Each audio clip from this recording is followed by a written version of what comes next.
It's Monday, August 21st. I'm buying some Palo Alto PANW here, 242.45. It obviously had the big gap up. I presume on earnings, and then it kind of started up on the first bar here pretty strongly as well.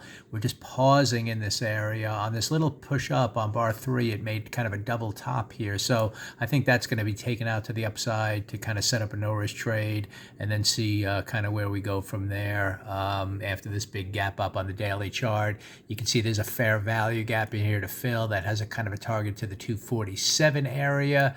Obviously, we seem to be wanting to work up eventually to take out those highs up there in the 260 area. If we look at the weekly chart, big gap up. Of course, you can fill these gaps to the downside at some point before, moving higher. But since we kind of moved down, we've taken out this gap here as we moved up. We seem to be moving higher now towards these targets in the big picture. So the continuity is kind of back up. I think we have a hammer bar forming on the monthly chart. There's still time to go in this month, but again, it's almost like we broadened out below this bar low, and now we're kind of coming up to take out those highs again. So until proven otherwise, that's kind of the big picture scenario. Even though there's a gap to fill on the downside, I just like the strength overall.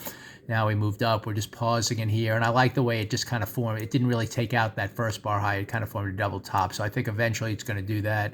And that's kind of where, I can set up kind of a no-risk trade and just kind of see on the 15-minute chart if we get kind of a directional move up today to kind of fill in this gap up in here a few points higher.